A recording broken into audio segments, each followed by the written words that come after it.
ಚಿತ್ರಾನ್ನ ಅಂದ್ರೆ ಯಾರಿಗಿಷ್ಟ ಇಲ್ಲ ಹೇಳಿ, ಎಲ್ಲರಿಗೂ ಇಷ್ಟ. ಅದ್ರಲ್ಲೂ ಮಾವಿನಕಾಯಿ ಚಿತ್ರಾನ್ನ ಅಂದ್ರೆ ಎಲ್ಲರಿಗೂ ಫೇವ್ರೆಟ್ ಅಂತಾನೆ ಹೇಳ್ಬೋದು.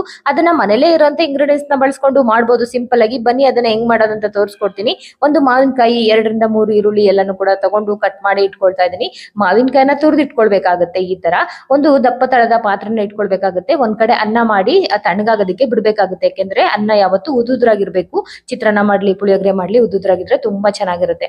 ಒಂದು ಬಾಣಲೆನ ಇಟ್ಕೊಂಡು 2 ರಿಂದ 3 ಸ್ಪೂನ್ ಅಷ್ಟು ಎಣ್ಣೆ ಹಾಕೊಂಡು ಸಾಸಿವೆ ಜೀರಿಗೆನ ಹಾಕೊಂಡು ಚಿಟಪಟ ಅಂದ ನಂತರ ಹಸಿರುಮೆಣಸಿನಕಾಯಿ ಮತ್ತೆ ಕಡಲೆ ಬೀಜನ ಹಾಕೊಂಡಿದೀನಿ. ಅದರಲ್ಲಿ ಖಾರ ಬಿಟ್ಟ ನಂತರ ನಾವು ಈ ಒಂದು ಈರುಳ್ಳಿನ ಹಾಕೊಂಡು ಜೊತೆಗೆ ಉಪ್ಪನ್ನು ಕೂಡ ಹಾಕಿ ಚೆನ್ನಾಗಿ ಫ್ರೈ ಆದ ನಂತರ ಇಲ್ಲಿ ತುರಿದಿರ್ತಕ್ಕಂಥ ಮಾವಿನಕಾಯಿನ ಹಾಕೊಂಡು ಮಾವಿನಕಾಯಿ ಮತ್ತೆ ಅದಕ್ಕೇನೆ ಕರ್ಬೇವಿನ ಸೊಪ್ಪನ್ನ ಹಾಕೊಂಡು ಜೊತೆಗೆ ಕೊತ್ತಂಬರಿ ಸೊಪ್ಪನ್ನ ಹಾಕೊಂಡು ಲಾಸ್ಟ್ ಅಲ್ಲಿ ನಾವು ಅರಿಶಿನ ಹಾಕೊಳ್ಬೇಕಾಗತ್ತೆ.